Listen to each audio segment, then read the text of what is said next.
अस्सलाम वालेकुम, आप देख रहे हैं प्रोग्राम खबर ये है। मैं हूं शाजिया ज़ीशान। प्रोग्राम में मेरे साथ हैं सईद काजी और तुर्की से हमारे साथ हैं रऊफ क्लासर साहब। नाजरीन, पेशावर हाई कोर्ट ने खैबर पख्तूनख्वा हुकूमत को मालाकंड डिवीजन से फौज वापस बुलाने से रोक दिया है। उधर तालिबान ने एक बार फिर कहा है कि अभी तो मुज़ाकरात शुरू नहीं हुए, हम फौज पर हमले जारी रखेंगे। फिर ऐसे हालात में पेशावर हाई कोर्ट के फैसले की क्या अहमियत है और वहां से फौज का जो इनखला था वो किस किस्म की मुश्किलात का सबब बन सकता है, इस पर आज हम बात करेंगे। साथ ही बात करेंगे वज़ीर आज़म नवाज शरीफ के तुर्की के दौरे की, जो आज कल तुर्की के दौरे पर हैं। कल वज़ीर आज़म को आला फौजी एजाज तमग़े जमहूरियत से नवाजा गया और पाकिस्तान और तुर्की के दरमियान दहशतगर्दी से निपटने समेत 13 अहम मुआहिदों पर दस्तखत हुए हैं। तुर्की इस सिलसिले में हमारी मदद कैसे कर सकता है, इसके अलावा और कौन से अहम मुआहिदे किए गए हैं, इस पर हमें अपडेट करेंगे तुर्की से रऊफ क्लासर साहब। और भी बहुत अहम खबरें हमारे साथ क्लासर साहब और काजी साहब शेयर करेंगे। जी काजी साहब। शाजिया, एक तो सेनेट की सब कायमा कमेटी ने एक ministry of water and power से पूछा कि अभी 480 अरब रुपया हमने दिया ही था चंद महीने पहले, तो 2 महीनों में सर्कुलर डेट 165 अरब रुपए कैसे पहुंच गया। मैंने आज इसका थोड़ा सा फिगर वर्क किया है कि अगर ये एवरेज हो तो हम एक साल में क्या पे करेंगे, और हम ये जो हमारी ये जो दीगर हमारी पेमेंट्स हैं ये तो उससे भी बढ़ जाएगा, जो हम जो है कर्ज़ों पे सूद की मद में देते हैं या इवन फ़ौज पे जो खर्च करते हैं, इस पे ज़रा एक बात करेंगे। और फिर एक और बड़ा इंटरेस्टिंग पैकेज चला था कुछ दिन पहले हमारे दुनिया टीवी पे कि यहाँ पे अब हमारी इंडस्ट्री शुरू हो गई है बुलेट प्रूफ गाड़ियों की, क्योंकि जो यहाँ के बिजनेसमैन हैं वो ज़ाहिर खतरे में है। कुछ पिछले जो गवर्नमेंट है उसने कोई 200 बुलेट प्रूफ गाड़ियाँ इंपोर्ट की थी, उसमें बहुत से लोगों ने तो अपना टैक्स अदा किया, कुछ लोगों ने उसमें टैक्स एग्जेम्पशन ली। वो कौन कौन लोग थे वो बड़ी दिलचस्प है, और मंगाने वालों में कौन कौन से सियासतदान शामिल थे। और फिर आखिर में शाजिया बात करेंगे, एक occupy the wall street movement शुरू हुई थी, उसकी एनिवर्सरी आई है, तो फिर न्यूयॉर्क में हज़ारों लोग बाहर थे।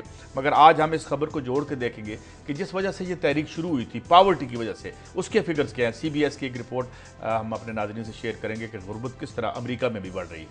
ठीक है, इस पर बात करेंगे। क्लास साहब के पास चलते हैं। जी क्लास साहब, आप क्या शेयर करेंगे? जी शाजिया, यहाँ पे जैसे आपने कहा कि आज वज़ीर नवाज शरीफ साहब का अंकरा से ये इस्तांबुल जाएंगे, जो उनकी मेन सरकारी मसरूफियात थी वो तो ख़त्म हो गई हैं। यहाँ के सदर और वज़ीर आज़म से मुलाकातें थी, जो उनके बिजनेस और यहाँ पे MOUs वगैरह साइन होने थे वो तो हो चुके हैं। एक और बड़ी एक एक्सक्लूसिव स्टोरी है जो हम शेयर करेंगे कि पाक भारत रिलेशन के लिए तुर्की ने क्या पाकिस्तान को पेशकश की है, कि तुर्की क्या रोल अदा कर सकता है और किस हद तक अदा कर सकता है। जो पाकिस्तान और इंडिया के दरमियान इस वक्त कशीदगी चल रही है, तो तुर्की ने कुछ पेशकश की है पाकिस्तान को। और सबसे बड़ी अहम बात यह है कि तुर्की अब ये क्यों समझता है कि इसका असर रसूख जो है भारत पर भी मौजूद है। अगर ये भारत को कोई बात कहेगा तो भारत तुर्की की बात को सुनेगा। तो आपको हम बताएंगे कि कल यहाँ पे जो तुर्की के वजीर खारजा हैं उनकी मुलाकात हुई नवाज शरीफ से, तो उनकी आपस में क्या बातचीत है, कुछ अंदर की कहानी है जो भी आपके साथ शेयर करेंगे। और यहाँ से कुछ और दूसरी जो कहा चीजों का मैं पता चला, आपको याद होगा कराची में कबीना की एक मीटिंग हुई थी जिसमें ब्रीफिंग दी गई थी कराची ऑपरेशन को शुरू करने से पहले। तो उससे रिलेटेड भी बहुत सारी इंपॉर्टेंट और डॉक्यूमेंटेड इंफॉर्मेशन यहाँ पे मिली है। तो वो आपको बताएंगे कि इंटेलिजेंस ब्यूरो ने जो लिस्ट दी है वो कितने लोगों की लिस्ट है, उनमें किन के नाम हैं, क्या पते हैं, और वो कौन कौन लोग हैं। वहाँ पे वजीर आला सिंध और गवर्नर सिंध के दरमियान क्या गुफ्तगू हुई थी कैबिनेट में, उनके क्या इख्तलाफात हैं। तो ये सारी चीजें आपके साथ हम शेयर करें। पर्टिकुलर जो बात हम कहते रहते थे कि मेजर जनरल रिजवान जो है उन्होंने वहाँ पे क्या ब्रीफ किया है उसको, और सियासी पार्टियों में जो वहाँ पे अस्करी विंग्स हैं उनके बारे में उनकी क्या राय थी। तो कबीना में बड़ी खुलकर बातचीत हुई है और हमारे पास कुछ ऐसे डॉक्यूमेंट्री एविडेंसेस मौजूद हैं जो हम आपके साथ शेयर करेंगे कि कराची की सूरत हाल पर जो कबीना का इजलास हुआ था उसकी अहम और अंदरूनी कहानी क्या थी। ठीक है क्लास साहब, पेशावर हाईकोर्ट के फैसले की बात कर लेते हैं। उन्होंने कहा है कि सूबाई हुकूमत फौज की वापसी के लिए वजारत दाखिला और फौज से पहले मुशावरत करे। इतना अरसा फौज वहां पर रही, कुछ अरसा और रह ले तो इसमें क्या हर्ज है। कितना अहम फैसला है मालाकंड डिवीजन से फौज की वापसी को रोकना? ये बड़ा एक अहम सवाल है। इससे पहले छोटा सा जो मैंने उसी खबर के साथ मैंने जब सुबह ये अखबार देखे और ये जिस खबर की बात कर रहे हैं ये मैंने पढ़ी है, उसमें इंटरेस्टिंग जो एक कमेंट है वो वहाँ के सूबाई हुकूमत के जो उनके तर्जमान हैं शिराज पराचा साहब हैं, ये पहले हमारे साथ ही दोस्त होते थे, अब उन्होंने जाके वहाँ पे तर्जमान बने। उन्होंने जो कमेंट किया वो बड़ा इंटरेस्टिंग है। वो ये कहते हैं कि ठीक है, हम अदालतों का एहतराम करते हैं, जैसे अदालतें कहेंगी करेंगे, लेकिन अदालतों को भी इंतजामिया को अपना काम करने देना चाहिए। और हमने जो फैसले किए थे इंतजामी बुनियादों पे किए थे, स्टेक होल्डर से बातचीत की थी, तो उसके बाद ही हमने विड्रॉ किया है। वो ये कहना चाह रहे हैं कि अदालत का जो इसमें डिसीजन मेकिंग में जो रोल बनता जा रहा है, तो बेहतर होगा कि सूबाई हुकूमत को फैसले करने दिए जाएं। ये वो कैच है जिसपे 5 साल तक पीपल्स पार्टी की हुकूमत यही कहती रही है, और तहरीक इंसाफ हो या दूसरी पार्टीज हों, उसमें नवाज शरीफ साहब भी शामिल हैं, दूसरे हैं, ये कहते नहीं, जैसे अदालतें कह रही हैं आपको वैसे ही करना चाहिए। और पहला फैसला जो मैं समझता हूँ ये PTI की हुकूमत के खिलाफ आया है, वहाँ पे उनके खिलाफ, उनके फैसले के खिलाफ एक ऑब्जर्वेशन आई है या जजमेंट आई है या फैसला आया है कि उन्हें रोक दिया है। उससे उनका पहला रिएक्शन यही आया है कि ये हमारा ये काम है, हमारी इंतजामिया के फैसले हैं, तो बेहतर होगा वहाँ पे हाई कोर्ट। लेकिन सवाल ये है कि क्या वहाँ की सूबाई हुकूमत इस काबिल है कि अगर वहाँ से फौज निकल जाती है और वहाँ के जो बात के हालात होते हैं उसकी जिम्मेदारी पूरी तरह से ले सके? अगर GOC सवाद को वहाँ पे उनको एम्बुश करके मारा जा सकता है, उन्हें शहीद किया जा सकता है, जो भी वाकया हुआ इतना बड़ा, उसके बाद मेरी समझ में तो नहीं आता कि ये फैसला किस बुनियाद पर किया गया है और कैसे उन्होंने वहाँ पे ये स्टेक होल्डर से ये फैसले बातचीत की, और वो कौन कौन से स्टेक होल्डर थे जिन्होंने उनको गो अहेड दिया है। आप देखें पिशावर में, अब लीव अलोन के सवात में क्या होता है या नहीं होता, मालाकांड तीर में क्या होगा, ये पिशावर का अगर तो देखे कितने लोगों को वहाँ पे घरों में घुस के वहाँ मारा गया। ANP की एक अभी लीडर बेचारी खतून थी, उनके खामिद को कुछ अर्सा पहले जो है उनके खामिद और 14 साल बेटे को पहले कत्ल किया गया था। अब वो अकेली रहती थी यहाँ पे, उनको घर में घुस के 5 फुट के ये फासले से गोले मारी गई। ये सिर्फ आपको मैं पिशावर की लॉ एंड ऑर्डर की सिचुएशन बता रहा हूँ। ये बेहतर होगा कि इस तरह के पॉपुलर फैसले करने से पहले बल्ले बल्ले तो बड़ी होती वक्ती तौर पर, लेकिन इसकी फॉर रीचिंग इम्पैक्ट है वो ज्यादा खौफनाक हो सकता है। जल्दबाजी का फैसला नहीं था। देखिए ये जो शिफ्टिंग रिस्पॉन्सिबिलिटी एक अरसे से हो रही है ना, ये ओवरऑल इंडिकेट करते हैं आपका जनरल पैरालिसिस जो है टू डिलीवर जो है। अब कोर्ट को अगर हम देखें तो उसके मुझे तो उसमें बादिल नजर में तो मुझे ऐसी बात, वो ठीक कह रहे हैं, कल से जो हमने बात की है कि भाई अगर क्या तालिबान के हवाले करके आ जाएं, क्या करें। वहाँ की सिविल जिनको फौज इतनी मुश्किलों से काबू भी अभी कर पा रही है या नहीं कर पा रही, तो उसको क्या सिविल एडमिनिस्ट्रेशन कर लेगी। अच्छा, अब ये जो KPK की गवर्नमेंट बैठी हुई है वहाँ पे, जिन्होंने ये शिराज फराचा साहब का जिक्र उन्होंने एतराज भी किया, तो क्या वो वहाँ जाके कंट्रोल कर लेंगे? क्या करेंगे हम? उनसे क्या अरेंजमेंट करें उन लोगों के साथ, तालिबान के साथ, जो कहते हैं हमारे बंदे भी छोड़ दो, हमारे भाई ठीक है हम आपके बंदे छोड़ देते हैं, मैं वैसे बात कर रहा हूँ, मैं कोई मीडिएटर नहीं हूँ, बंदे भी छोड़ देते हैं आपके, हम फौज भी निकाल लेते हैं, आप हथियार फेंक दें, आप हथियार फेंक के रियासत के आइन को मान के आ जाए जनाब, तो आप रहें। और मेरा ख्याल है हम रिक्वेस्ट करेंगे, हमारे कौन सुनते हैं हमारी, हम कहेंगे जनरल एमनेस्टी दे दें जी, आप हथियार छोड़ के आके मेन स्ट्रीम में या शहरी बन जाएं, तो फिर तो बात है।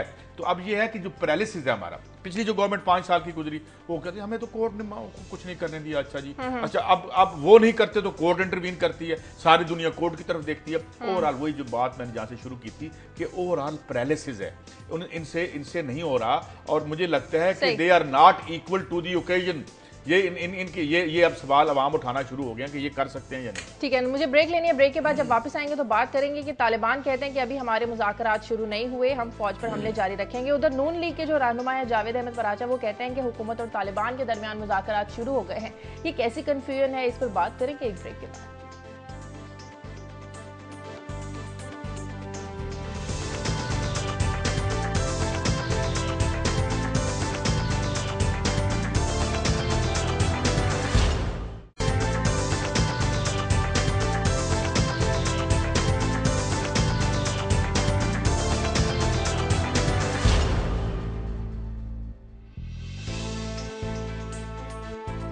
ब्रेक के बाद खुश आमदीद। क्लासर साहब, तालिबान कहते हैं अभी हमारे साथ मुज़ाकरात शुरू नहीं हुए, हम हमले जारी रखेंगे।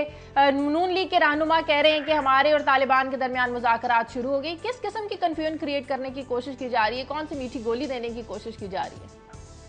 ये बड़ी इंटरेस्टिंग सिचुएशन है, जो मुझे कुछ थोड़ी सी अंदर की कहानी का पता है कि कुछ प्राइवेट लोग हैं जो ज्यादा उस पर कीन थे कि मुज़ाकरात होने चाहिए थे। मियां नवाज शरीफ से भी मुलाकातें हुई, उन्होंने उनको कैल भी किया कि आपको मुज़ाकरात करने चाहिए। तो ये इनिशिएटिव मैं समझता हूँ, जहाँ तक मेरी अंडरस्टैंडिंग है, हुकूमत से बाहर कुछ लोगों का था जो मियां नवाज शरीफ साहब के करीब थे, वो उनको कैल कर रहे थे कि आपको इनके साथ मुज़ाकरात करने चाहिए, बातचीत करनी चाहिए, हमारे लोग हैं, हमारे भटके हुए लोग हैं, हम इनसे बातचीत करते हैं, जो एक पुराना एक यहाँ पे आर्गूमेंट होता है। सो उनके ये कहने पे यार भाई मियाँ साहब ने इस पे एग्री किया कि चले इमरान खान साहब भी कहते हैं, जमात इस्लामी का भी दबाव, चले बातचीत करके ये देखते हैं। ये एज सच इतने ज्यादा कन्विंस नहीं थे, जो मुझे अंदर की बात का थोड़ा सा है, लेकिन इन्होंने कहा कि लेट्स गिव ए चांस, ठीक है अगर ये कहते हैं तो करने में हर्ज नहीं है। एक तरफ हुकूमत के कुछ अपने कोई नॉन पॉलिटिकल लोग हैं जो एक्टिव हुए, खुद अपनी तरफ से हुए हैं और वो राब्ते कर रहे हैं तालिबान से, जहां तक मेरी इतलात है। एक यहाँ पे आपको ये फौज के साथ अभी तक एक लिस्ट बननी थी कि कौन कौन लोग होंगे जो मेडिएट करवाएंगे, वो कोई 5 से 6 लोगों के नाम थे। उसमें कुछ एक सहाफी भी शामिल हैं, कोई कालम निगार भी शामिल हैं, कुछ और भी कोई माजी के अहम लोग शामिल हैं, जो मिल बैठ के ये कोशिश करेंगे कि कुछ पैकेज डील की जाए। अब तक तो नाम जो है, जो इंटरेस्टिंग चीज है, वो नाम सामने नहीं है। दुनिया भर में जब भी आप मुज़ाकरात करते हो, तो चाहे कहीं पे भी हो, कन्फ्लिक्ट में हो, आप बाकायदा डिक्लेयर करते हैं कि 3-4 लोग हमारी तरफ से हैं, 3-4 लोग उनकी तरफ से हैं। 2 हफ्ते होने वाले हैं तकरीबन, अब तक कहीं से कोई नाम हमारे सामने नहीं है। अब ये प्राचा साहब को देख लें, ये ऑल ऑफ सडन प्राचा साहब सामने आ गए, वो कहते जी मैं मुज़ाकरात करवा रहा हूँ, कुछ और लोग कहते हैं हम मुज़ाकरात करवा रहे हैं। प्राचा साहब की एक और बात समझ में नहीं आई, वो कहते हैं कि तालिबान और दहशतगर्दों में जरा फर्क वाजे कर दें। तालिबान ने कभी अवामी जगहों पर हमले नहीं किए, कभी उन्होंने मसाजिद को नहीं उड़ाया, तो इसलिए ये कंफ्यूजन को दूर करें कि तालिबान और दहशतगर्दों में फर्क है। मुझे तो ये फर्क समझ नहीं आता, जब भी कोई दहशतगर्दी का वाकया होता है तालिबान जिम्मेदारी कबूल करते हैं, तो क्या ये दहशतगर्दी नहीं है? जी दहशतगर्दी है। और 50,000, जी सर, मैं इस पे आपका टेक लेती हूँ। 50,000 लोग जो हैं वो यहाँ मारे गए हैं, तो इसी जंग में मारे गए हैं। मगर मैं बुनियादी सवाल यही उठता है, एक पहली बात तो ये कि जब आपने तालिबान से कहना है ना कि आप ये बंद कर दें, तो आप इसका जरा तर्जुमा करें ना, ये क्या कह रहे हैं आप उन्हें। You are asking them to go out of business. वो किसी ने, मुझे याद आ जाती है लेनिन की कोटेशन, क्लास साहब, किसी ने कहा कि वॉर इज टेरेबल, तो कहते हैं yes it is terrible but terribly profitable. एक बड़ा प्रॉफिटेबल बिजनेस है भाई ये, और ब्लैक इकोनॉमी के ऊपर ये थ्राइव कर रहा है। लेट्स नॉट, हम जो है इतना किसको फूल कर रहे हैं। ये अब जो सारा काम है, इसमें अभी आपने अवाबडा के बंदे कल कितने 2.5 करोड़ रुपए दे के छुड़वाए, वो 2.5 करोड़ रुपया कहीं तो गया है भाईजान। इसी तरीके से ये जो बत्ते की सारी कहानी है, तो इसमें अब आपने देखना है कि सिस्टम में कितनी जान है, रियासत में कितनी जान है, वो कैसे जोड़ सकती है अपने आप को लोगों के साथ। How can we isolate them, और हम कैसे बढ़ेंगे। तो मैं माफी चाहता हूं, अब मैं पहुंच रहा हूं इस नतीजे पे कि कुछ एक अरसे तक ये पैरालिसिस चल रहा है और चलेगा, और तारीख इनसे जवाब मांगती रहेगी। ये जो हमारे हुक्मरान हैं, ये हमारी रियासत के जो मुख्तलिफ जो हिस्से हैं, इनसे हम जवाब मांग रहे हैं, because we pay taxes through our sweat and blood. हम उनको टैक्सेस देते हैं कि हमारा काम कर दें, हमें अमन दे दें। तो मुझे लगता है कि अब कैपेसिटी के इश्यूज भी सामने आ रहे हैं। वाज़ेह कर दें तालिबान और दहशतगर्दों में फर्क। शाहजहां, ये जो अब इंटरेस्टिंग चीज रही है, जिस वजह से पाकिस्तानी सोसाइटी कंफ्यूज हुई है, तालिबान ने जो भी वाकया अगर किया है दहशतगर्दी का, उसकी जिम्मेदारी कबूल किया। अभी फौजियों को उन्होंने वहाँ शहीद किया, बाकायदा उन्होंने इसको माना है कि हमने किया है। लेकिन इंटरेस्टिंगली जो उनके अपोलोजिस्ट बैठे हुए हैं, चाहे मीडिया में बैठे हैं, सियासी जमातों में बैठे हैं, मजलिस जमातों में बैठे हैं, वो कहते हैं नहीं ये तालिबान काम कर ही नहीं सकते, ये मुसलमान तो ये काम कर ही नहीं सकता। वो मुसलमान है, वो कहते हैं भाई हमने किया है, हमने अपने बंदे भेजे थे, हमने इस तरह टारगेटेड किया है। वो रिस्पॉन्सिबिलिटी लेने को तैयार है। जो उनके अपोलोजिस्ट है वो कहते हैं नहीं जी ये तो भारत का काम है, ये हिंदुस्तान का काम है, अमेरिकन का काम है, फलां इंटरनेशनल जो प्लेयर्स है उनका काम है। यहाँ पे आपको मजे की बात, तुर्की में जो हमारे साथ कोई सहाफी आए हुए हैं, जब भी किसी इस ओहदेदार से बात होने लगती है कि पाकिस्तान में दहशतगर्दी किया होती है, पहला सवाल हमारी तरफ से जड़ दिया जाता है, आप क्या समझते हैं कि इस दहशतगर्दी में गैर मुल्की हाथ हो सकता है? ये पहला सवाल हम करते हैं। ये हम उनको वे आउट देते हैं, रास्ता देते हैं अपनी खामियां छुपाने का, अपनी नाहलियां छुपाने का, कि वो लोग तस्लीम कर रहे हैं कि ये कार्रवाई हमने की। हमारी तरफ से एक सवाल उनको बगैर दागा जा रहा होता है कि क्या कहते हैं कि इसमें गैर मुल्की हाथ तो नहीं होगा। इससे नुकसान ये है कि आपको सोसाइटी भी तकसीम हुई है। जो मैसेज जाना चाहिए था उनको डिक्लेयर, वो आपको डिक्लेयर एनिमी समझते हैं। तालिबान की अच्छी चीज ये है, वो आपको डिक्लेयर किया उन्होंने कि आप हमारे एनिमी हैं, हम आपके साथ लड़ेंगे मरेंगे जो भी होगा। उन्होंने एक साइड ली है। हम 10 सालों में अभी तक ये डिक्लेयर नहीं कर सके कि जिन्होंने हमें एनिमी अपना ये डिक्लेयर किया कि वो हमारे एनिमी है कि नहीं है। अच्छा। और अगली बात ये है जिससे ये मसाइल पैदा होंगे मुज़ाकरात में, वो ये है कि अब अचानक लोगों सामने आना शुरू हो गए जी कि हम मुज़ाकरात करवा रहे हैं। जवेद प्राचा साहब का नाम हुकूमत की तरफ से तो नहीं आया, तो तालिबान ने तो उनको वो नॉमिनेट नहीं किया, और ना ही फौज ने कहा जी हम इनकी मेडिएशन पे बिलीव करते हैं। उन्होंने दावा किया कि मुज़ाकरात की टेबल पे सब आके बैठेंगे। नहीं, उन्होंने ये कहा है, कल उन्होंने टीवी पे ये कहा है कि तालिबान ने, एक तो वो उनकी वकालतनामे जो हैं उनको बाहर के जो लोग हैं जो यहाँ पे उन जेलों में है उनका वकालतनामा भी जो है उन्होंने साइन किया है और उन्हें असाइन किया गया है उधर से ही वो सामने बताते हैं कि उनके हैं उधर लिंक। इकलास साहब जरा ये बता दें, साहब होता है, मैं आपकी सारी बात काट रहा हूँ, आपने ये नेशनलिस्टिक या इस तरह के मूवमेंट्स को ज्यादा स्टडी किया हुआ है। दुनिया भर में जब भी कोई ये निगोशिएशन होते हैं, या तो आप बैकडोर चैनल, फिर आपको इतनी बड़ी एपीसी करने की जरूरत नहीं थी। जब आप सामने आके हुकूमत मुज़ाकरात कर रही होती है तो फिर वो डिक्लेयर करते हैं दोनों साइड से, हमारे ये मुज़ाकरात करने वाले कौन से लोग हैं, कौन से पार्टीज हैं।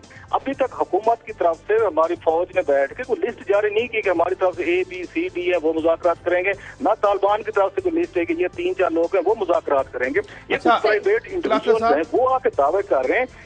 इन चीजों से आपका पीस प्रोसेस आगे नहीं बढ़ेगा, दोनों साइड्स को फिर आगे नाम देने चाहिए ताकि वो मिले, मुज़ाकरात करें। ऐसे नहीं जैसे अभी सही, बिल्कुल। थोड़ी सी बात, अभी देख लें कि अगर तालिबान के और अमेरिकन के दोहा में वहाँ मुज़ाकरात हो रहे थे, हमें पता था कि मुज़ाकरात कौन कर रहे हैं। अगर यहाँ पे आयरिश रिपब्लिक आर्मी के कुछ लोग मुज़ाकरात कर रहे थे ब्रिटेन हुकूमत से, हमें पता था कि कौन लोग कर रहे थे। तो सेम दुनिया भर में होता है कि डिक्लेयर करने पड़ते हैं। आपने डिक्लेयर नहीं किया, कुछ इंडिविजुअल ने आके टेलीविजन पे रोला डाल दिया, मुझे कहा कि उसने कहा जी, मुझे कहा कि उसने कहा जी मैं करवा रहा हूँ। ऐसे नहीं होते मेरा ख्याल। आज मैं अखबारात में ये भी पढ़ रही थी कि तुर्की दहशतगर्दी में जो है वो हमारी मदद करेगा। इस समेत बहुत 13 अहम मुआहिदों पर दस्तखत हुए। तुर्की के सिलसिले में कैसे मदद कर सकता है हमारी? एक तुर्कों को जो लंबा एक्सपीरियंस है, जो ये पाकिस्तान से भी ज्यादा तवील जंग लड़े, कुर्दों के खिलाफ लड़े, अगर ये नेशनलिस्टिक मूवमेंट थी, इसलिए हमेशा हम दो चीजों को हम सेपरेट करके देखते हैं कि एक कौम परस्तों की अपनी तहरीक थी, जो कुर्द थे वो अपने अलहदा एक रियासत के लिए जद्दोजहद करते। तुर्की बड़े लंबे अरसे तक उनके खिलाफ लड़ता रहा है, आखिर उन्होंने उन पर काबू पा लिया, कुछ मुज़ाकरात करके, कुछ पावर का इस्तेमाल करके उन्होंने उस मूवमेंट को आज दबा दिया। कहीं तो मैं कुर्दों का बड़े अरसे से नाम सुनने में नहीं आता। वो अब ये चाहते हैं कि पाकिस्तानी जो रियासत है वो प्रॉपर तरीके से रिस्पांस नहीं कर पा रहे जितने दहशतगर्दी से रिलेटेड चैलेंज है, पर्टिकुलरली जो वो आइडेंटिफाई करते हैं। इंटेलिजेंस गैदरिंग वो समझते हैं सबसे बड़ी अहम चीज होती है। उसके बाद काउंटर इंटेलिजेंस है वो बड़ी अहम चीज है। फिर ये काउंटर टेररिज्म करने के लिए एक्टिविटीज जो रिक्वायर्ड होती हैं उनके लिए कुछ ना कुछ करने की प्लस जो तुर्की पाकिस्तान को कोशिश कर रहे हैं। और आज मियां नवाज शरीफ साहब ने जाना भी है, आपको याद होगा हमने 2-3 दिन पहले वो दिखाई थी, वो हेलीकॉप्टर की वीडियो दिखाई थी जो इन्होंने नया हेलीकॉप्टर बनाया है। तो वो उस दिन तो पोस्टपोन हो गई थी क्योंकि मियां साहब 5 घंटे के सफर से पाकिस्तान आए थे, तो आज दोबारा वो वहाँ पे आज उनको लेके जाना है। तुर्की कोशिश कर रहा है कि पाकिस्तान उनसे आके हेलीकॉप्टर खरीदे, और ये हेलीकॉप्टर बड़ी काम की चीजें हैं क्योंकि ये पहाड़ी इलाकों में भी फाइट कर सकते हैं, ये गर्म इलाकों में भी ये फाइट करने के लिए, दहशतगर्दों के खिलाफ कार्रवाई के लिए बड़े जरूरी। सो इनको तुर्की जो कर रहे हैं इंटेलिजेंस की सपोर्ट देना चाह रहा है, वो इनको वेपन देना चाह रहा है, इनको तरबियत देना चाह रहा है। मैं कर्ज करूं यूरोप में है उसकी खासी बड़ी, अब अगर मेरा आपसा सही याद कर है तो कोई कई 50, 60 या 25-30 बिलियन डॉलर की वो इकॉनमी है और यूरोप में है। और देखें, आप जब अंदर से वीक हैं, अंदर से आपको खोखले कर रहे हैं कार्टल्स, और रियासत जो है वो कैसे होती है, इदारों के जरिए होती है, अपने GDP के जोर पे होती है, उसके पास इतना सरप्लस होता है कि वो अपनी फौजें बनाती है, वो रोजगार देती है और इंसानों को रोजगार दे के उनको जोड़ती है। मैं इंटेलिजेंस गैदरिंग से या दुनिया, इस वक्त हम दुनिया के 5 बड़े ममालिक में से हैं जो असला खरीदते हैं, और हम दुनिया का शायद पहला मुल्क है, सबसे आगे हैं अपनी दहशतगर्दी में और अपने अजाब में। इस वक्त दुनिया के जो पहले 5 बड़े मुल्क असला दरामद करने वाले, उनमें हम शामिल हैं। बच्चे हमारे 3 करोड़ जो हैं बाहर स्कूलों से बैठे हुए हैं। क्रासरा साहब, ये आबे का आबा बिगड़ा हुआ है, हमें अंदर से रियासत को मजबूत करना है। यहाँ जो गवर्नमेंट आती है वो देखते हैं जी वो सामान बच गए, आप वो बेचते। मैं ये कहता होता हूँ आपके सामने कि यहाँ सियासतदान कम और सेल पर्सन ज्यादा है, अब ये बेच दो, अब वो बेच दो, अब वो कर। यहाँ पे प्रियोरिटी नहीं है। पर पुलिस की तरबियत करने की जरूरत नहीं। पुलिस की तरबियत 1935 का एक एक्ट है। पुलिस के हम 100 दफा इस दुनिया में हम पैकेज कर चुके हैं कि अफसरों की तादाद बढ़ गई है, सिर्फ जिन्होंने जाकर लॉ एनफोर्समेंट करनी है नीचे, प्रैक्टिकली उनकी तादाद कहाँ है, रेशो क्या है, नंबर 1, और नंबर 2 कि हम कितने पैसे उनको एलोकेट कर रहे हैं। फिर उसके बाद जब हम उन्हें पैसे नहीं देते तो करप्शन होती है, वो रिश्वत लेते हैं। और थाने जो है, आम आदमी से पूछें, वो थाने के आगे से नहीं गुजरता। किसी आदमी की चोरी हो जाए, क्लासर साहब तो कहता है यार चलो ये नुकसान तो बर्दाश्त। इन बातों को बदलना है हमें, और इसके बदलने के लिए हमें एक बड़ी तब्दीली चाहिए, वरना लेते रहेंगे हम ये हेलीकॉप्टर भी लेते रहेंगे, इंटेलिजेंस गैदरिंग भी करते रहेंगे, आबादियां चरागाह बनी रहेंगी और हम अजाब में रहेंगे। मेरा तो ये राय है, आप ऐसे बता दीजिए आप क्या कहते हैं। ये यहाँ पे जो एक चीज हमें देखने में आ रही है, पाकिस्तान लैग कर रहा है। जब हम बाहर निकलते हैं तो चीजों की हमें समझ आती है। मतलब चाइना, आपको याद होगा गए थे वजीर आज़म नवाज शरीफ साहब, तो चाइना में भी हमने देखा कि उन्होंने लोगों के बेसिक जो इश्यूज थे पहले वो हल करने की कोशिश की, फिर उन्होंने अपनी जाके कौम को पूरा एक मजबूत किया है या उन्होंने स्ट्रांग किया है। तो सेम चीज हमने यहाँ पे आके देखी, तुर्की में देखी। और मैं तो समझता हूँ पाकिस्तान के जो पार्लियामेंटेरियन हैं, लॉ मेकर थे, उनको ज्यादा तादाद में बाहर भेजना चाहिए। जब मियां नवाज शरीफ साहब जाते हैं, ये ज्यादा से ज्यादा पार्लियामेंटेरियन को साथ लेके हैं, तमाम पॉलिटिकल पार्टीज को, उनको दिखाएं दुनिया कि बताएं कि दुनिया कैसे तरक्की कर रही है। और हम अब यकीन करें काजी साहब कि जो चीज का ये दुख होता है कि पाकिस्तान के पॉलिटिकल लीडरशिप बाहर बढ़ती रही है, बाहर आते जाते हैं, लेकिन मजाल है अपने मुल्क में वापस जाके कुछ भी काम करने की कोशिश करें। मतलब मैंने पहले भी शायद ये कल बात हो रही थी कि शबाब साहब से मैंने बात की, सफाई की बात हो रही, तुर्की इतना साफ सुथरा शहर है, यहाँ पे अंकरा की बात कर रहे हैं, इतनी बड़ी बड़ी लंबी वहाँ पे इमारतें हैं और इतना खूबसूरत यहाँ पे एक तरह का माहौल है। तो मैंने इतना उनसे रिक्वेस्ट की मैं जी हर जिले के आप डीसी को एक लेटर जारी कर दें कि अगर आपके जिले में मुझे किसी भी दीवार कुछ इश्तिहारात नजर आए, कुछ मुझे वहाँ पे अगर काली हुई है तो मैं आके विजिट करूंगा। उन्होंने इसको ये सुन्नी को अनसुन्नी कर दी है। ये नहीं कि मेरी कोई तजवीज थी, और भी 3-4 साथी थे, उन्होंने भी बात की। तो मैंने ये कहा कि मुझे ये बताएं एक शहर को साफ सुथरा रखने में कितनी आपको एफर्ट चाहिए होती है। एक डिप्टी कमिश्नर अगर आपने हमारे ऊपर थोप दिया है बल्दियाती निजाम को खत्म करके, अब यहाँ पे आप देख लें कि हम तुर्की को बड़ा आइडियलाइज करते हैं और बार बार हम बयान देते हैं हमें अब्दुल्ला गुल जैसा लीडर चाहिए और हमें यहाँ पे तैयब अर्दवान जैसा बंदा चाहिए। भाई अब ये तो देखें इन्होंने राइज कैसे किया। ये म्यूनिसिपल कमेटी के मेयर थे, ये मेयरशिप से उठ के आज वजीर आजम बन गए। ये कैसे बने हैं कि बल्दियाती निजाम ठीक किया, लोकल लेवल पर लोगों को फैसिलिटीज दी। हमारी लीडरशिप यहाँ पे आती है, रहती है, बड़ी मुतासर होती है, हमें कहती है देखें जी इन्होंने कैसे तरक्की की, वो देखें जी हमें भी ऐसे लीडर चाहिए। लेकिन इनको दाद देनी चाहिए। ये पाकिस्तान वापस जाकर बिल्कुल उसके उसके बरक्स करते हैं, कोई इंटरेस्ट नहीं है इनको पाकिस्तान को इम्प्रूव करने में। आप इन कौमों को दाद दें। मैंने तो 2 ये बड़ी कौमें जो अभी ये रिसेंटली देखी है, विजिट किए हैं, एक मैंने चाइना देखा है, तुर्की देखा है। इन लोगों ने बेपनाह तरक्की की और पिछले 10-15 सालों में की है। सही क्लास, मुझे ब्रेक लेनी नाज़रीन, प्रोग्राम में वक्त है ब्रेक का। ब्रेक के बाद जब वापस आएंगे तो क्लास हम बताएंगे कराची काबीना के इजलास में होने वाले सनसनीखेज इंकशाफात। एक ब्रेक के बाद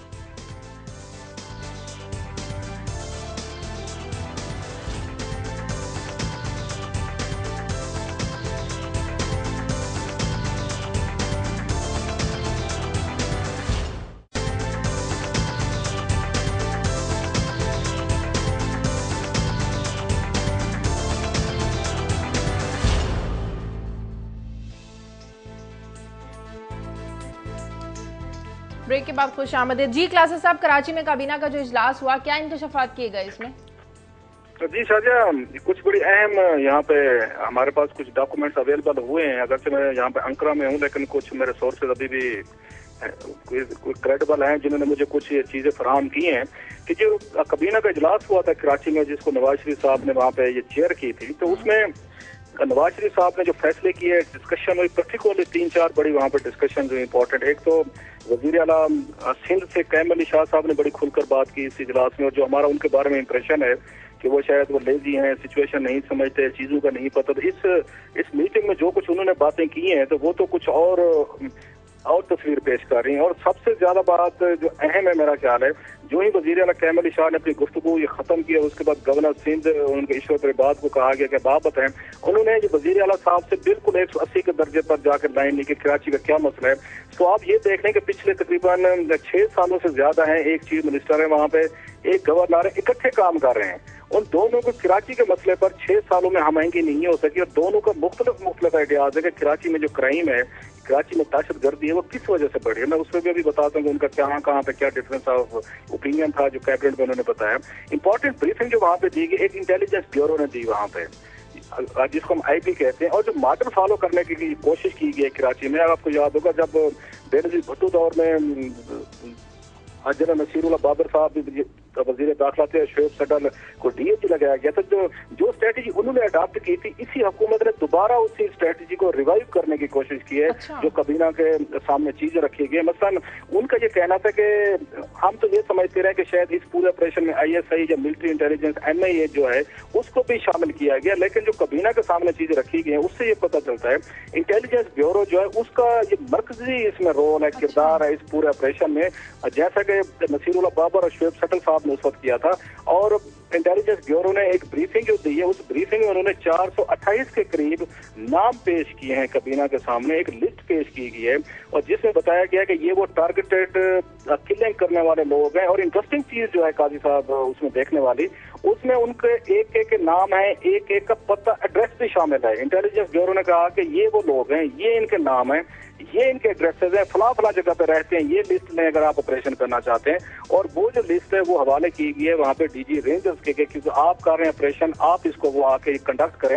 इंपॉर्टेंट चीज ये है कि अगर इंटेलिजेंस ब्यूरो के पास 40 लोगों की लिस्ट, एड्रेसेस, पते मौजूद थे तो फिर इतनी देर के लिए ऑपरेशन को डिले करने का क्या मानी बनता है? आपको पता है कि कौन लोग कराची में कत्लेआम कर रहे हैं, किस किस को टारगेटेड किलिंग कर रहे हैं। डिफरेंस ऑफ ओपिनियन क्या आया ये तो बताएं कि ये जो कायम अली शाह साहब और जो गवर्नर सिंध हैं उनमें क्या डिफरेंस ऑफ ओपिनियन आया, क्या उनका डिफरेंट टेक था? हाँ, उसमें जब उन्होंने कहा ये कायम अली शाह के आप बताएं तो उन्होंने कहा कि ये पोलिटिसाइज किस्म के मसाइल हैं। 9/11 से पहले भी कराची की हालत खराब थी, उन्होंने 9/11 के साथ जोड़ा वैसे कराची के मसाइल को। उन्होंने जब 11 सितंबर के हमले, उससे पहले भी कुछ ज्यादा इतनी सिचुएशन बेहतर नहीं थी, लेकिन 11 सितंबर के बाद कराची की हालत बहुत बुरी हो गई है। यहाँ पे तमाम दुनिया भर के ये क्रिमिनल जो हैं वो इकट्ठे हो चुके हैं, वो भत्ता लेते हैं, वो पैसे लेते हैं और उस पर बैठ के उन्होंने जो एक और बात की वो बड़ी इंपॉर्टेंट है। एक उन्होंने इसको सियासी रंग दिया। बेसिकली कायम अली शाह साहब इस मसले को सियासी कलर में ले रहे थे। जो उन्होंने अहम बात की कि उन्होंने यहाँ पे रेंजर्स और पुलिस को बड़ा स्ट्रांगली दिफा किया। उन्होंने कहा जी रेंजर्स और पुलिस जो है कराची में बड़ा अहम किरदार अदा कर रहे हैं, बड़ी कोशिश कर रहे हैं, इसलिए इन पे ब्लेम नहीं आना चाहिए कि शायद पुलिस की वजह से कराची के हालात ठीक नहीं हो पा रहे।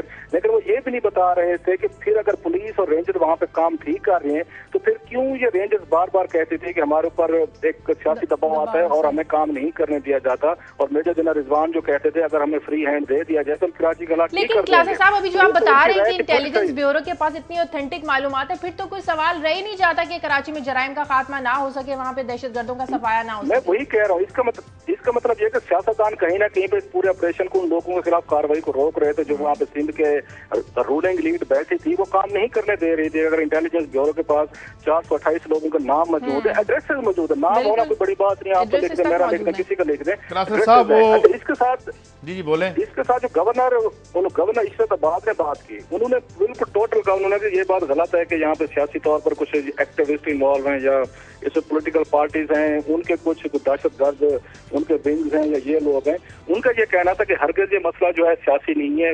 वो ये समझते हैं कि कराची एक क्योंकि एक अमीर शहर है, इकोनॉमी का शहर है, तो दुनिया भर के क्रिमिनल एलिमेंट जो हैं वो यहाँ पे इकट्ठे हो गए। उन्होंने बार बार ये कहा वहाँ पे इजलास में कि आप इसको वो इस तरह मत देखें कि कराची जो है कोई सियासतदानों की वजह से खराब हुआ या इसका कोई सियासी एंगल है। लेकिन इसी ही इजलास में जो मेजर जनरल रिजवान बैठे हुए थे, उन्होंने जो ब्रीफिंग दी, उन्होंने एक दफा फिर खुल के बात की कि हर सियासी जमात के पास अस्करी विंग्स हैं, इनके दहशतगर्द मौजूद हैं जो कराची की सिचुएशन को लेकिन सियासतदान मानने को तैयार नहीं। जी खलासा साहब, अब यूं है ना कि अगर अपने पसंद के जालिम और अपनी पसंद के मजलूम होंगे तो फिर मसला हल नहीं होगा, और यही मसला शायद वहाँ पे है।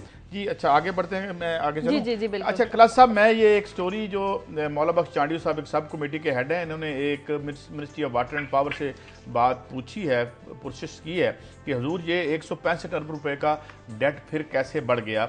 2 महीनों में 480 अरब रुपए हमने इकट्ठा किया था। मैंने थोड़ा सा मैथ किया है इसमें, हालांकि मेरा मैथ कोई इतना अच्छा नहीं है खलासा साहब। अगर 165 अरब रुपया 2 महीनों में है तो ये तो 12 महीनों में 1980 अरब रुपए बन जाएगा, which is equal to your total जो आप जितने आप टैक्स रेवेन्यू से पैसे लेते हैं, ये उसके बराबर हो जाता है। और मैं देख रहा था कि आपने डेट सर्विसिंग के लिए जो पैसे रख छोड़े हैं वो 1130 अरब रुपए हैं। अच्छा, यहाँ पे एक और बात में मुझे रात को जरा कुछ मैं ज़्यादा ही तख्लीकी सोच हो रही थी इत्तेफाक से कि अगर ये लोड शेडिंग 12 घंटे की ना हो, अभी तो 12 घंटे की लोड शेडिंग है ना, तो ये तो लोड शेडिंग ब्लेसिंग है हमारे लिए। अगर लोड शेडिंग ना हो तो ये तो 4000 अरब रुपया बन जाएगा। मैं 2 महीनों से हिसाब लगा रहा हूँ। सवाल मैंने ये सारे फिगर्स इसलिए किए हैं, मुमकिन है ये आपको थोड़े से एग्जेजरेटेड नजर आते हो, मगर 165 अरब रुपए की फिगर एग्जेजरेटेड नहीं है क्योंकि सेनेट में उठाई गई और ये 2 महीनों में हुआ है। खलासा साहब, अगर हमने इसका फोरेंसिक ऑडिट ना किया, हमने ये ना देखा कि ये जो 12 घंटे की, ये 14 या 18 घंटे की लोड शेडिंग हमने 2 महीनों में 165 अरब रुपए की खरीदी है। आज अगर इस पे कोई बात नहीं कर रहा किसी वजह से, तो कल ये मसला इस तरह दामनगीर होगा आपका कि आपको सारी दहशतगर्दी भूल जाए। और उसकी वजह क्या है? उसकी वजह यह है कि जब अंदर से स्टेट को आप ये इसका नहीं अंदाजा लगाएंगे कि ये इतनी महंगी लोड शेडिंग हम क्यों ले रहे हैं। तो ये है पैसे, अब हम ये इकट्ठे करके उनको देंगे। अब ये मैं आपका इस पर टेक लेना चाहूंगा क्लास साहब, फिर दोबारा दोहरा देता हूँ। 700 अरब रुपया हमारा जो है वो डिफेंस पे हम खर्च करते हैं और बड़ी शोर मचता है कि खा गए सारा, चलो बीच में हिडन भी होगा। इसका क्या करें, इसका क्या करें?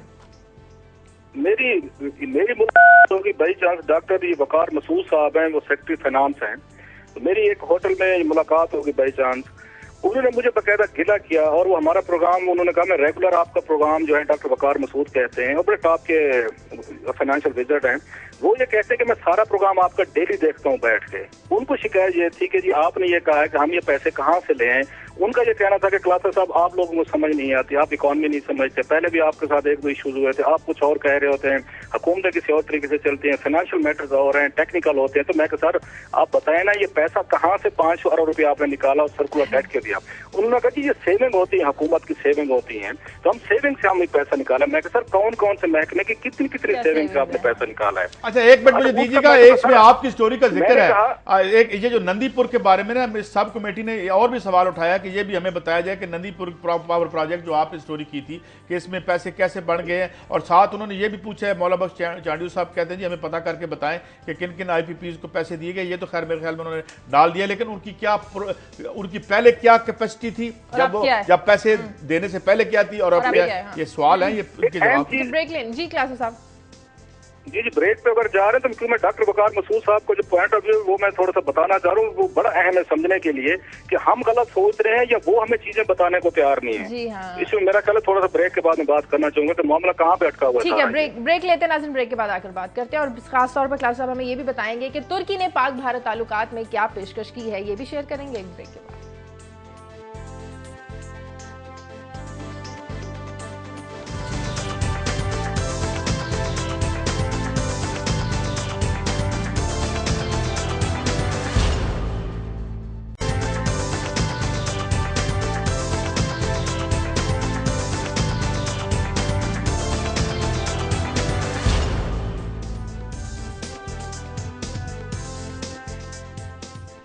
ब्रेक के बाद खुश आमदी जी क्लासेस साहब। आप लोगों के पास, सहाफियों के पास उन सेविंग्स की डिटेल्स नहीं थी, डॉक्टर वकार ने कुछ डिटेल्स बताई, कहाँ से आई उनके पास सेविंग्स?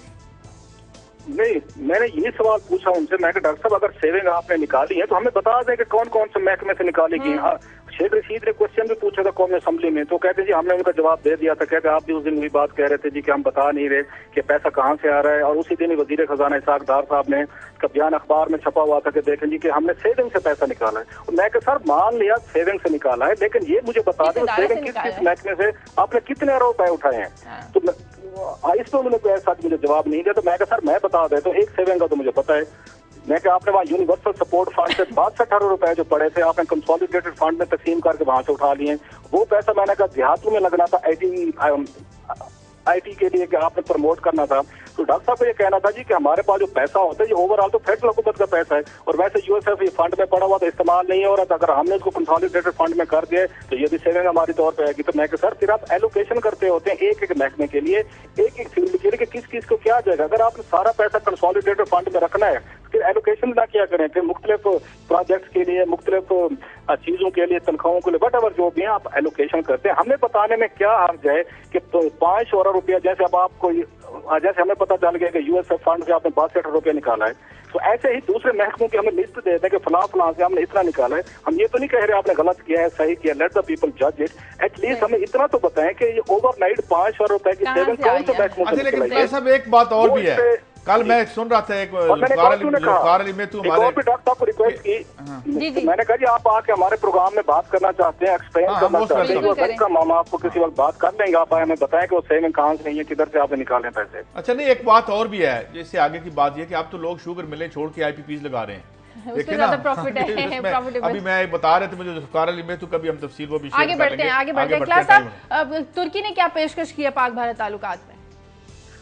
अच्छा, इससे पहले कि मैं तुर्की की वो बताऊं, मैं तुर्की की और ये पेशकश वाली खबर बता के अंदर की जो कहानी है, मैं आपसे ज्यादा चाहूंगा, क्योंकि मैंने एयरपोर्ट पहुंचना है इस्तांबुल के लिए, ये फ्लाइट पकड़ने में मुझे कहा जा रहा है कि फौरी तौर पर आप होटल से निकलें और उसमें चलें। लिहाजा मैं आप इसके बाद आप और काजी साहब जो हैं ये फर्दर उस पर अपनी डिस्कशन जारी रखिएगा। एक अहम चीज जो यहाँ पे हुई है, कल यहाँ पे टर्किश वजीर खारजा जो है वो नवाज शरीफ साहब से होटल में आकर मिले हैं, जिसको ज्यादा पाकिस्तान में ये कवरेज नहीं मिली। आज हमने एक्सक्लूसिव स्टोरी निकाली, रोजमर्रा दुनिया में भी एक प्रोमिनेंट होकर छपी हुई है कि तुर्की ने इनको कहा है, उनके वजीर खारजा ने पेशकश की है कि हमारे भारत के साथ ताल्लुकात बहुत बेहतर हो रहे हैं, कौन हमारे उनके साथ बेहतर तामन हो रहा है, हमारा इन्फ्लुएंस भारत में बढ़ रहा है।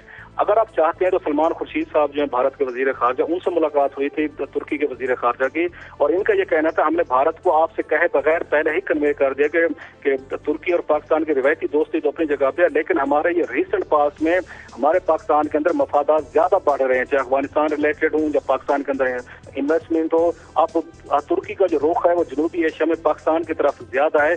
उनका ये कहना था जो भारत को मैसेज दिया गया है कि आप पाकिस्तान के साथ ये कन्फेडरेशन लेवल जो है वो इस लेवल तक ना लेके जाएं जिसपे ये टर्किश मफादात जो है पाकिस्तान के अंदर, पर्टिकुलर जो बिजनेस रिलेटेड हैं, जो कारोबार या आपस में एक्सचेंज कर रहे हैं, उनको कोई अजात पहुंचे या उनको कोई नुकसान है। भारत को पैगाम उन्होंने तुर्की ने दे दिया है। अब उन्होंने पाकिस्तान को ये कहा है नवाज शरीफ साहब को कि अगर आप कहते हैं तो हम भारत के साथ मिलके बातचीत करके जो लाइन ऑफ कंट्रोल पे आपके मसाइल चल रहे हैं और बार बार वहाँ पे आपके फौजी दोनों साइड से क्रॉस द बॉर्डर जो कैजुअलिटीज हो रही हैं, हम आपको मदद करने को तैयार हैं और भारत हमारी भी बात सुनेगा। नवाज शरीफ साहब क्योंकि ऑलरेडी भारत के साथ ताल्लुकात अच्छे रखने की एक उम्मीद भी रखते हैं, बयान भी उन्होंने दिया है। तो तुर्की ये कह रहा है पाकिस्तान को कि भारत के साथ ताल्लुकात अपने बेहतर करें। जहां पे आपको रुकावट महसूस होती है कि भारत के साथ डील करने में या कुछ अमल लाने में आपको मसाइल हो रहे हैं, तो तुर्की अपना इन्फ्लुएंस भारत पे इस्तेमाल कर सकता है। तो पाकिस्तान तुर्की की जो पेशकश है इस पर यकीन जो है वो गौर जरूर करेगा। बहुत शुक्रिया जी, बहुत शुक्रिया क्लासर साहब, खुदा हाफिज, बहुत शुक्रिया। इंशाल्लाह कल जरूर बात होगी आपसे प्रोग्राम में। बहुत शुक्रिया आपका क्लासर साहब जी। कैसे आपकी कुछ खबरें रहती है? एक स्टोरी में देख रहा था कि एक बड़ी एक इंडस्ट्री मजबूरन बन रही है पाकिस्तान में, वो ये कि ये जो बुलेट प्रूफ गाड़ियाँ हैं, हमने इस पर बड़ा इंटरेस्टिंग एक फीचर एक पैकेज भी किया था दुनिया में, लेकिन पिछली गवर्नमेंट में तकरीबन 200 गाड़ियाँ इंपोर्ट की गई और उसमें मोस्टली लोगों ने जो है वो, इसमें जरदारी साहब ने भी 3 गाड़ियाँ मंगाई थी और उन्होंने 22 मिलियन का उन्होंने टैक्स पे किया इस पर। उसके बाद जो है वो और जो मंगाने वाले में चौधरी शुजात सैन है, परवेज लाई हैं, तारक अजीम साहब भी हैं, मुनव्वर अली तालपुर हैं, ये आल इन तमाम लोगों ने जो है अपने जितनी गाड़ी की कॉस्ट होती है उससे डबल आपको टैक्स जाहिर है आपको यहाँ कस्टम्स ड्यूटी देनी पड़ती है क्योंकि ये लग्जरीज में आती है। ताहिरुल कादरी साहब ने भी एक गाड़ी इंपोर्ट की जिसमें उन्होंने 13 मिलियन का टैक्स अदा किया। मैं हैरान था, मुमकिन उनकी ऑर्गेनाइजेशन ने पे किया हो, क्योंकि वो खुद प्रेस कॉन्फ्रेंस में कह रहे थे एक दिन कि भाई ये जो है वो तो खुद बड़े एक कनाल के घर में रहते हैं, तो क्या फिर जाहिर है उनके he is heading a big organisation, तो ये बहरहाल ये उनके नाम पे ही ये आई है। उसके बाद रजिस्ट्रार सुप्रीम कोर्ट जो है उन्होंने भी एक गाड़ी मंगवाई, उन्होंने पे किया 30 मिलियन जो है, और वो S600 उन्होंने मंगवाई थी, और इसमें और भी बहुत से नाम है। मगर इसमें इंटरेस्टिंग बात है, ये पहले भी हम डिस्कस कर चुके हैं कि जो बलूचिस्तान के साबिक वज़ीर आला हैं रईसानी साहब, उन्होंने खासी महंगी गाड़ियाँ 2008 और 2009 में मंगाई और उसमें ड्यूटी फ्री H2 हमर मंगाया उन्होंने, बड़ी महंगी गाड़ी है हमर जो है वहाँ का ये, लेकिन एक उन्होंने ऑडी मंगाई 6000 सीसी और वो उस पर उन्होंने टैक्स नहीं दिया। A8 गाड़ी है और इसमें तकरीबन सरकार को जो इसमें टीका लगा वो 47 मिलियन का था, पौने 5 करोड़ का था। अच्छा, मैंने अब ये देखा ना, अब हम बात करते हैं कि बलोच के अवाम, बलोच के राइट्स हो गए, बलोच के हैं, बलोच के राइट, और हमने यही स्टोरी की है, यहीं पे हमारे प्रोग्राम में भूटानी साहब जो एक्स स्पीकर हैं वो कह के गए हैं कि पूरे बलोचिस्तान में, मैं बार बार जानबूझ के ये रिपीटेटिवली इसको मैं शेयर करता हूँ अपने लोगों के साथ, कि 2 MRI मशीन है अवाम के लिए वहाँ पे और एक खराब है जिसमें से। तो ये अगर जब ये सूरत देखते हैं आप कि जब इस तरह से आप एक तरफ इधर रेल पे, तो फिर आप डिफरेंस का लेवल चेक करें, फिर आप कहते हैं जी ये ठीक नहीं होता, यहाँ पे जो है जी टारगेट के लिए खत्म नहीं होती, फिर जो है ये आप जितने भी अजाब हैं वो इसीलिए हैं कि आप जब आप एक समाज को तंजीम और एक तंजीम के साथ इस तरह नहीं इसको एक रियासत की जो है रेट है उसको आगे रेट को कैसे लेके जाएंगे जब तक आप लोगों को रोजगार नहीं देंगे। अगर आप बलूचिस्तान को देख लें तो एक तरफ ऑडी 6000 सीसी आ रही है, एक तरफ जो है लोगों के पाँव में जूती नहीं है, तो फिर आप अमन कर लें वहां पे। तो ये है कि आप कैसे अमन करेंगे इन दी अल्टीमेट एनालिसिस, चाहे सदियां लगे चाहे साल लगे, आपको लोगों को अपने साथ जोड़ना होगा, उनके राइट्स जितने मर्जी आप फंड्स दे दें, वहां पे फंड्स दे फंड मिलते हैं उनको। फंड याद होगा आप साथ ही इसी प्रोग्राम में शायद आप मौजूद थी जब भूटानी साहब ने कहा था कि जो साइकिलों पे बलूचिस्तान में लोग आए थे असेंबलियों में, आज उनके पास क्या है? 3-3 गाड़ियां लेके गए थे। ये है इशू, ये इशू है। और ये तालिबान का भी ये इशू है कि यहाँ पे जो है ये पैसे जा रहे हैं ना भाई, तो ये जब ये क्या करते हैं उस पैसों से, क्या कोई इस्लाम की सरबुलंदी हो रही होती? तो ये जो, और यही मैं कहता हूँ कि आप उन्हें कैसे बिजनेस से बाहर करेंगे, आप उनको इस कारोबार से कैसे बाहर कर सकते हैं, क्योंकि दहशतगर्दी यहाँ कारोबार है। उस पर हमने एक प्रोग्राम भी आपको याद किया होगा, इकोनॉमी ऑफ टेररिज्म की भी एक इकोनॉमी है भाई। एक ट्रक बनाते हैं आप, उसमें कितने, मैंने बात की जो हमारे जो साबिक ये जो हैं जनरल साहब जो कि ये हेड करते थे हमारी ऑर्डिनेंस फैक्ट्री को, कि ये एक ट्रक में कितने पैसे लगते हैं, एक तो उनका ये अंदाजन करोड़ रुपए लग जाते हैं। भाई करोड़ रुपए मेरे पास तो नहीं है, तो ये करोड़ रुपए कोई इन्वेस्ट कर रहा है ना, नहीं अगर क्या फेंक रहा है जमीन पे पैसे। तो इसमें ये एक बाकायदा इंडस्ट्री बन गई है, उसको डिसमेंटल करने के लिए, अपने आप को डिसएंटैगल करने के लिए हमें दुनिया का जो वेस्टेड इंटरेस्ट है उससे भी निकलना पड़ेगा। हमारे रियासत के अंदर जो लोग घुस आए हैं उनसे भी करना पड़ेगा। मगर बुनियाद क्या होगी? बुनियाद ये होगी कि हमें जो है वो अवाम को भी, अब हमें 180 मिलियन बुलेट प्रूफ गाड़ियां नहीं खरीद सकते अवाम के लिए, मगर हमें एनवायरनमेंट क्रिएट करने के लिए अवाम के टैक्सों से इकट्ठा शुदा पैसा उन्हीं पर लगाना पड़ेगा। और इनको हम फिर दिस इज एक और अहम खबर आप।